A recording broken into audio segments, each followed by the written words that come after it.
Welcome to Digital Garden State, a podcast by the New Jersey Health Information Management Systems Society.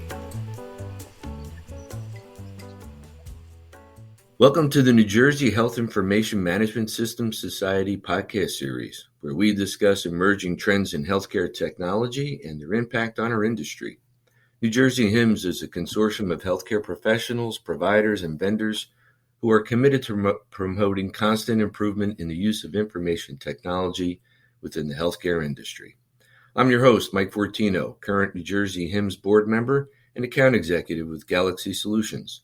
Today's podcast episode is a continuation of our customer story series that will focus on cybersecurity governance, risk, and compliance, a topic that is always top of mind.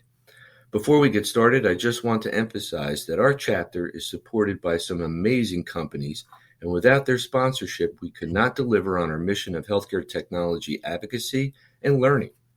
And today we have a great guest whose company provides not only cybersecurity subject matter expertise, but governance, risk, and compliance software. Gerry Blass is our guest, and he is the president and CEO of Comply Assistant. Gerry is also a longtime sponsor and active member of the New Jersey HIMSS chapter and former board member. Gerry, welcome, and thanks for being on the show today. Thanks, Mike. It's great to be here today. Great. Yeah. Hey, Gerry, please tell us a little bit about yourself and your company. Sure. Comply Assistant was founded 20 years ago, Mike, and we started with HIPAA. HIPAA was the big thing back then. Helping hospitals get policies and procedures in place and training and understand what it's all about.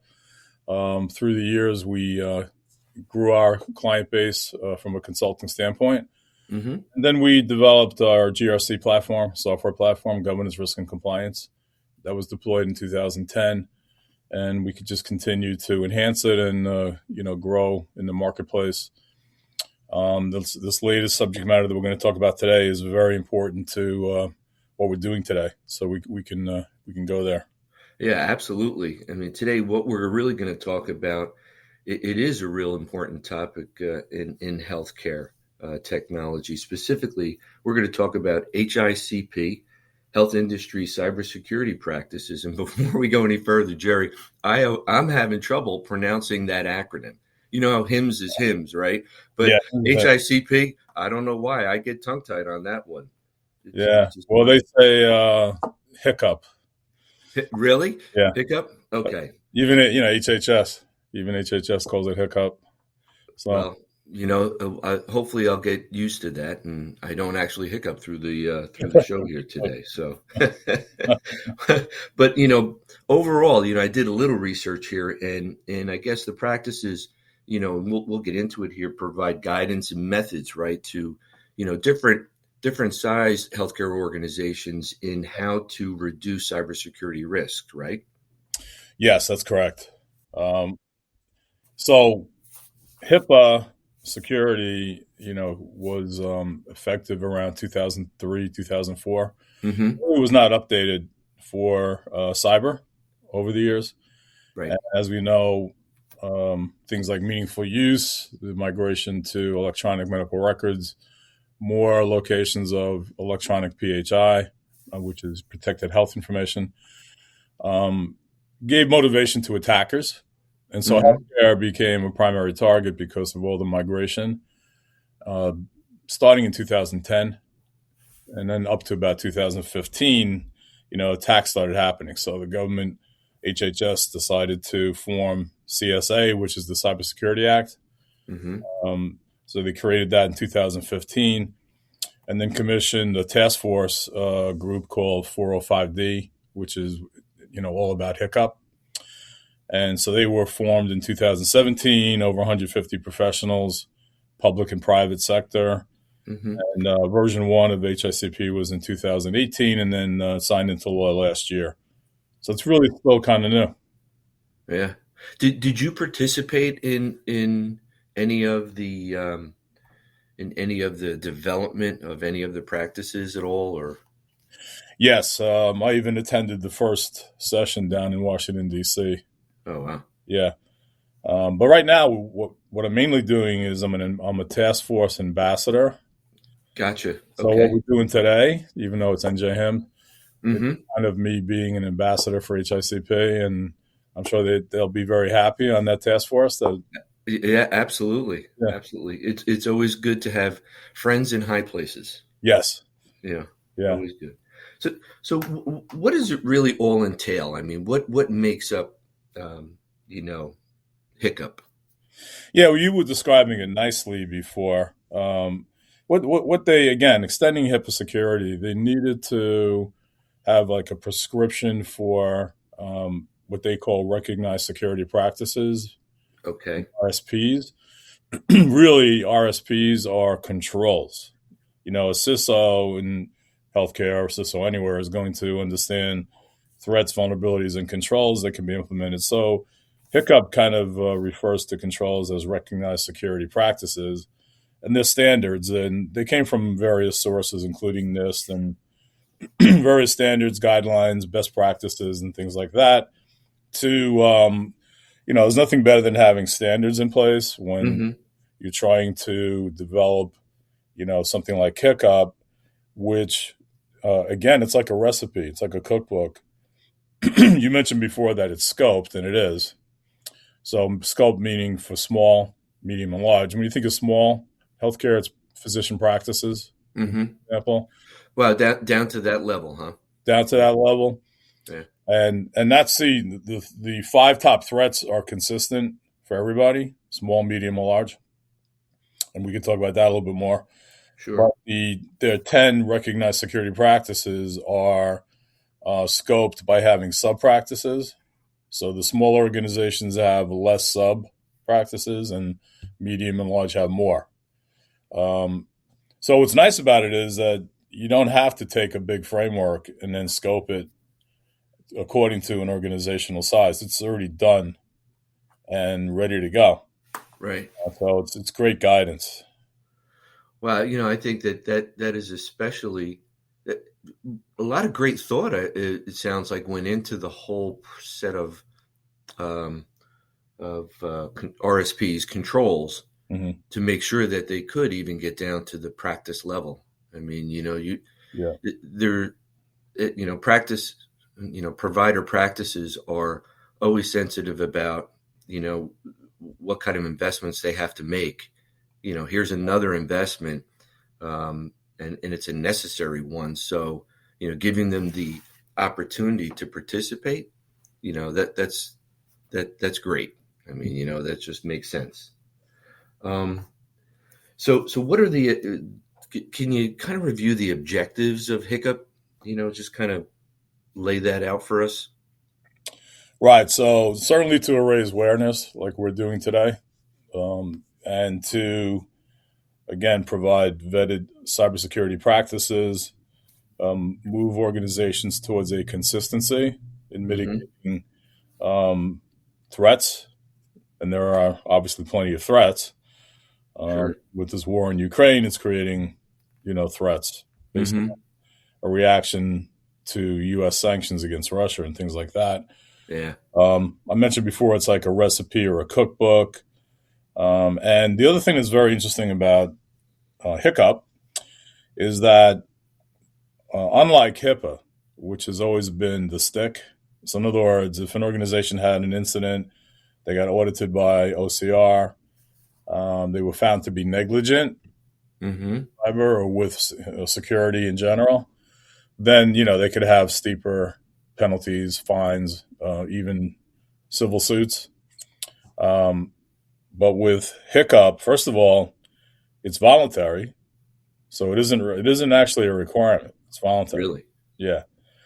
Mm. But what they do is they provide a carrot if you do it for 12 months. So healthcare organizations that begin implementing HICP, if they did it today and Mm-hmm. started today, then 12 months from now, they would have met the time frame.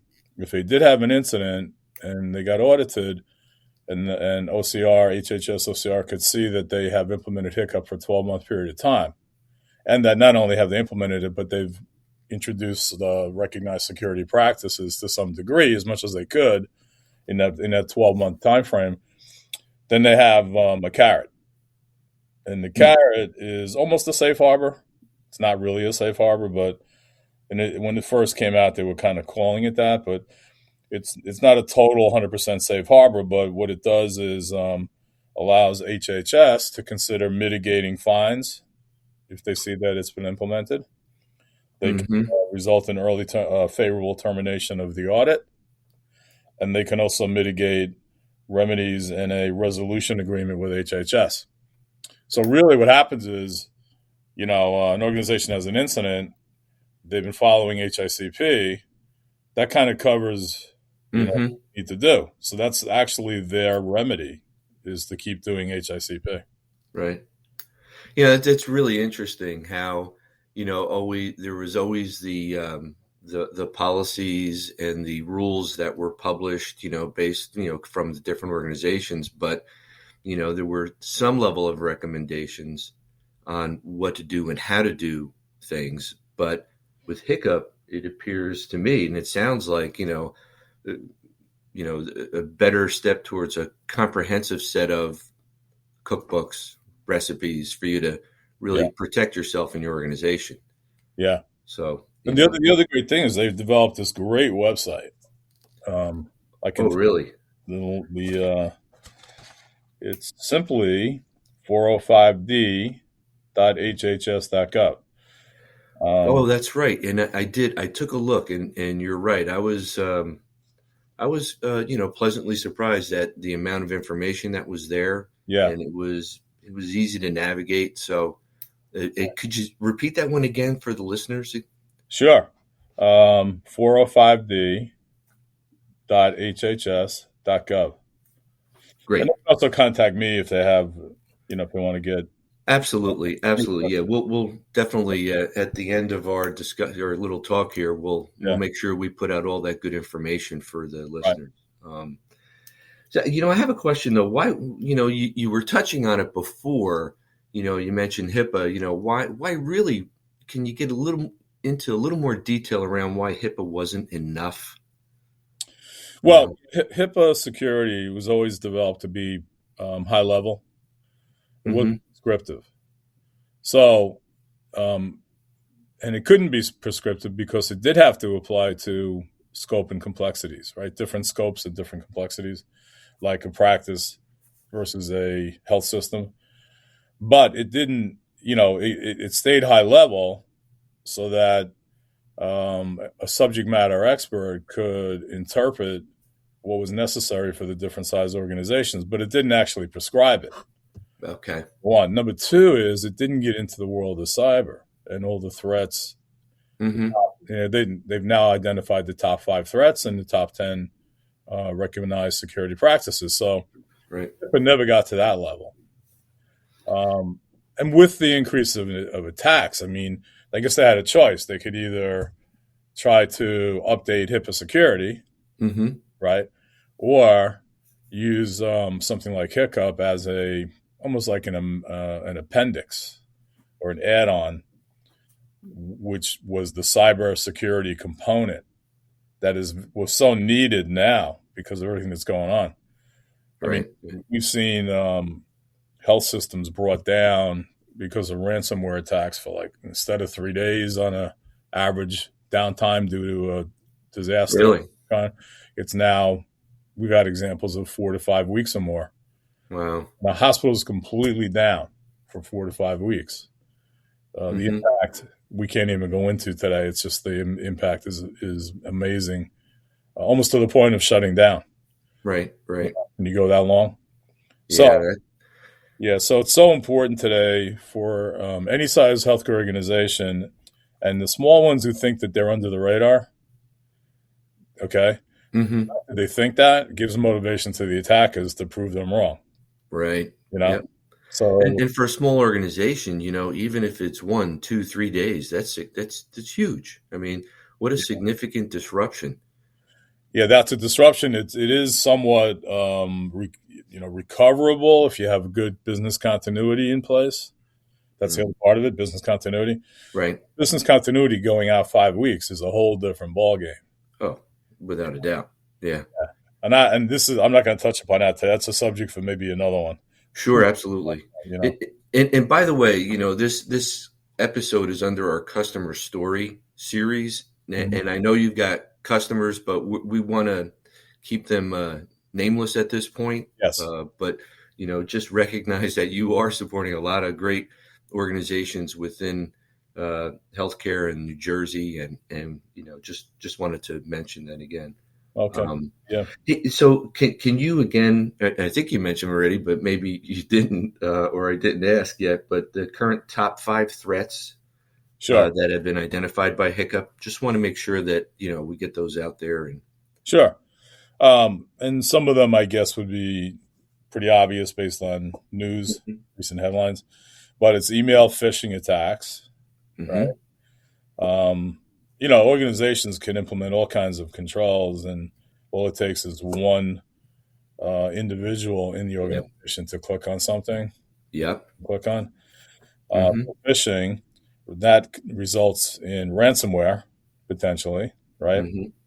Bringing down, the network and applications and systems, to the degree in medical devices too.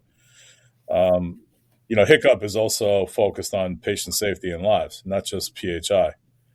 Because if medical devices are brought down, then what does that mean? Diverting chemo and dialysis patients, ICU, medical devices. It depends on the scope of the impact of a ransomware attack. So ransomware attacks is on there. Loss of theft of equipment or data. One of the big items back when, the HHS wall of shame, they called it. Oh, boy. If you had an incident that impacted 500 or more individuals in one state, then you potentially went on the wall of shame. And at that time, a loss of a laptop, unencrypted or stolen. Yeah, back then those were the most common incidents. But now that has kind of faded away into, I guess due to good encryption now. But loss of or theft of equipment, internal accidental or intentional data loss. So when you do a threat assessment, you're looking at internal, potential, accidental, intentional, right? Yeah. Environmental. We now have weather that's out of control, right? And some of this weather has brought down hospitals. A tornado going over or a hurricane. Yeah. So even that, in addition to cyber and ransom, it's the weather impact. And then finally, it's the attacks against medical devices. Because the thing about medical devices is that their operating systems, are somewhat rigid because of the need to keep consistency for the medical device. But what that could mean is that certain security patches are not being updated because it's risking the actual effectiveness of the device or usage.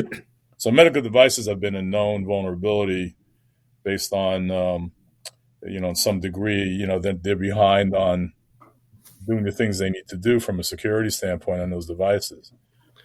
So when they come, they can come down due to even the fact that their operating system hasn't been fully updated and kept current. Yeah, the number of medical devices and even not just medical devices, but other technology that are popping up in hospitals today just keeps growing. Hospitals are starting to track assets with asset trackers, and they're installing additional network capabilities, right? And it just, the list goes on and on. Yeah. And they don't realize how, the due diligence around those, newer, different networks, another vulnerability, right? Yeah. Well, there's no doubt that, healthcare and other verticals have come a long way with technical type of tools, breach detection, what they call honeypots, which is a way to alert that somebody's on the network that shouldn't be there. Right. A honeypot is basically a server that is just there to draw people because it looks vulnerable. But when they go there, the organization knows nobody's supposed to go there. So that sets off alarms. There's a lot of great things that are being implemented right now. But the problem is that these attackers are very, very smart. They work for big organizations. They get paid a lot of money. Some of them are PhDs. And they have a knack of finding a gap to get in.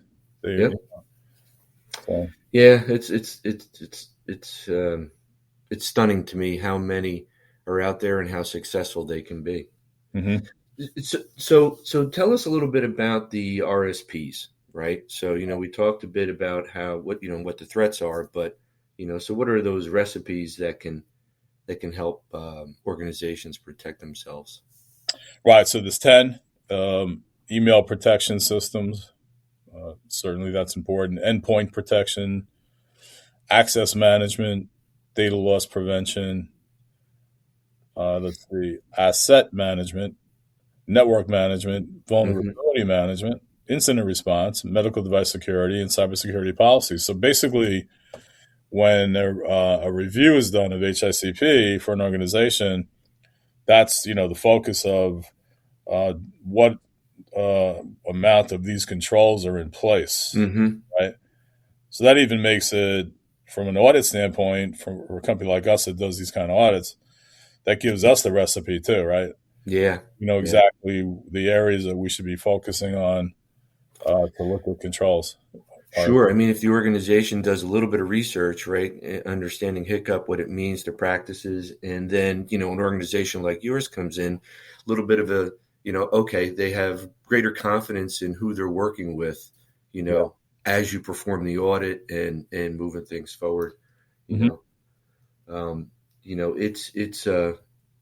it to me, again, it's a little more comprehensive than I first thought when I started to look at it, which is a good thing. It is, the foundation is NIST CSF, which is the NIST cybersecurity framework. HICP is built on that as a foundation. So it's also very possible that if an organization is following NIST CSF, that what they do documentation-wise in there and implementation-wise could be cross-mapped into HICP. Gotcha. But you can reduce some redundancy by mapping it. So, wow, that's great. Yeah, that's really good. Huh? So how does a healthcare organization know, what size they are for HICP scoping? Yeah. So again, on their website, all this stuff, everything we're talking about today. If someone, and the reason why I point out the website is because if you go there, everything's there. Right. The resources that are available, the guidelines for different organizations, it's all right there. And we can help organizations, go through that and point out the important areas of the website. But from a sizing standpoint, it's interesting because obviously there's one that's called size and complexity. So that's it's an obvious one. Yeah, here you go. And that simply kind of says, okay, a small practice is obviously small because the size and complexity. So they're going to be following RSPs and sub-RSPs that are limited compared to the larger organizations. But they have on their list how many HIE partners do they have, Health Information Exchange partners, what's their IT capability, what's their investment in cybersecurity, then again, the size and complexity, and then other organizational types. Because it does apply not only to covered entities and providers of all sizes, but also business associates, which are the third-party vendors. Right. We know that third-party vendors caused about 60% of breaches in 2021. So that's the other side, too, of this, is that in addition to HICP, healthcare organizations need to really have a strong third-party vendor risk management program in place. Absolutely, yeah. I've been on the other end of some of those. Oh, yeah, okay. Audits. Yep, absolutely. And it's when we do have a healthcare client, healthcare focused organization that we're supporting, when we're not asked or if they're not, we question that, and try to point them in the right direction. But, so Yeah. I mean, we're getting close on some time on the time here, but and this has been a really good discussion. Do you have any takeaways for our listeners, when it comes to HICP? Yeah. Well, I mentioned before that HICP is very focused on patient safety, right? Mm-hmm. So the medical device issue of when is a downtime affecting medical devices, that's patient safety. Patients in the ICU cannot lose their medical devices, right? Mm-hmm. So it's also not just IT or a compliance concern. It isn't just checking the box. It's an enterprise-wide concern, and it requires a multidisciplinary team.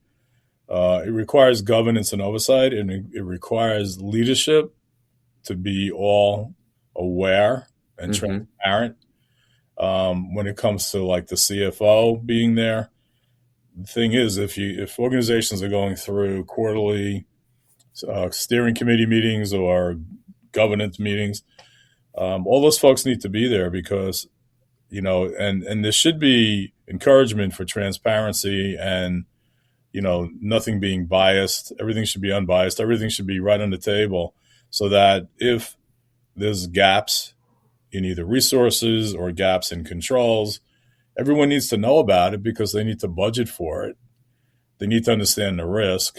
Mm-hmm. They need to understand, can they live with it as is? Or is it like something that they can't do because of budget problems? Or can they manage it? Can they implement controls?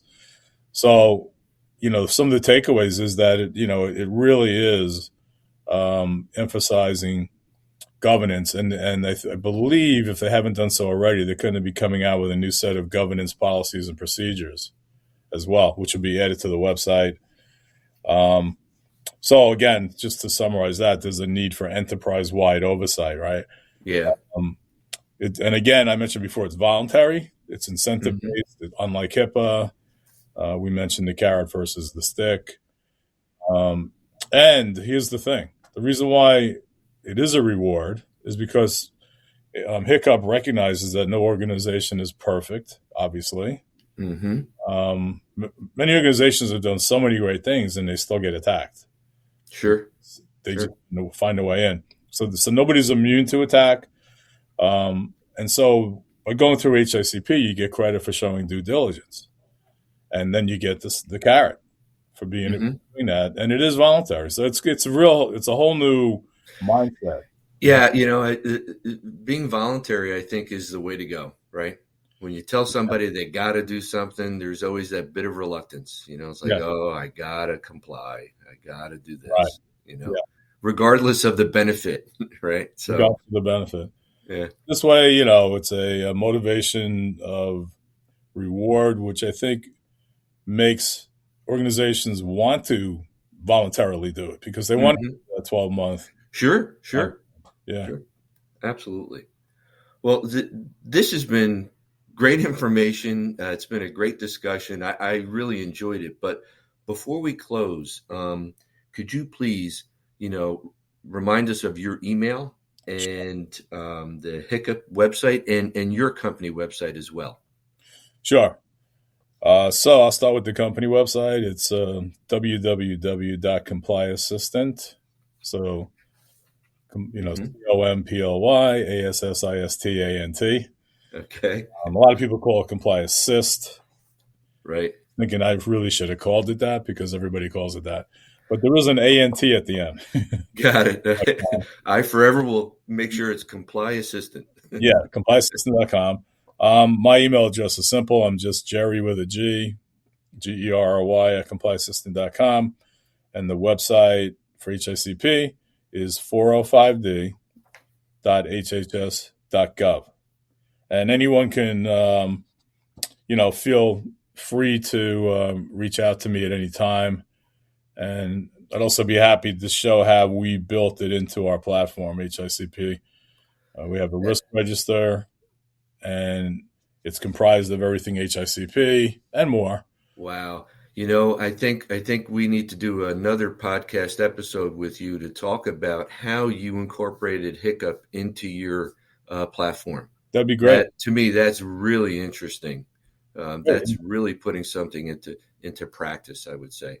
Actionable practice. Wow. Yeah. That'd be great. Well, that wraps up our discussion for today. And we hope you enjoyed it as much as we did. Stay tuned for more episodes in this podcast series. And by all means, check out our other podcasts on your favorite podcast platform. I say podcast a lot, don't I? We are New Jersey HIMSS. That's NJHIMSS on Spotify, Apple Podcasts, Google Podcasts, Amazon Music, Podbean, and TuneIn plus Alexa. Please subscribe to our channel on those platforms, and please hit those like buttons. Oh, and if you can also find our podcast on our website, njhims.org. Gerry, thank you very much. This has been great, and thanks to all our listeners. Thank you, Mike. I just want to make one final comment. That is, Sure. Anyone who's listening who is a vendor who is not currently sponsoring for NJ HIMSS, there's a great opportunity there. Things are picking up now. We're supposedly coming out of the pandemic, hopefully, and It will be an on-premise fall event in October in Atlantic City. So, I think growing the sponsors back to a nice big level again would be a great thing to do right now. That's great, Gerry. That's much appreciated, and I'm glad you made that point. But the sponsors are coming back, and we're really trying to do our best to engage. Great. Yeah, I can see that. Thanks. Absolutely. All right, Gerry. Thank you. Job. Thank you.